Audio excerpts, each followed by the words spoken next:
মানে আচলতে গোটেই ৰাজ্যখনতে আমাৰ যিখিনি অংগনবাড়ী সহায়িকা আছে, ৱৰ্কাৰ্ছ আছে, তো তেওঁলোকক আমি আমাৰ চৰকাৰৰ তৰফৰ পৰা এটা স্মাৰ্টফোন দিয়া হৈছে। এই স্মাৰ্টফোনটো দিয়াৰ উদ্দেশ্য হৈছে যে তেখেতসকলে যিহেতুকে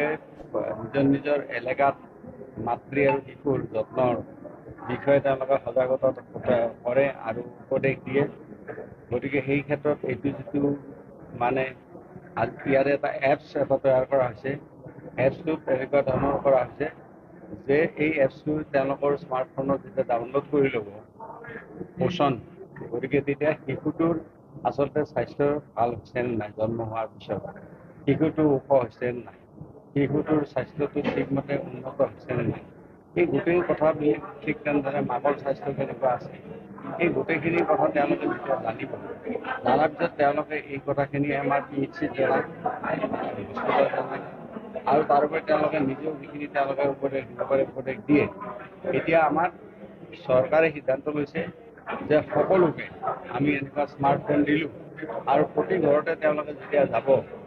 আৰু গৈ পেলাই শিশুটোৰ মাকৰ ফটো ল'ব আৰু ফটো লৈ তেওঁলোকে আমাৰ পৰ্টেলটোত আপলোড কৰিব। পৰ্টেলটোত আপলোড কৰাৰ লগে লগে আৰু তাৰ উপৰিও সেই ফটোখন আমাক মানে যিটো আমাৰ ICDS মানে অফিচাৰ আছে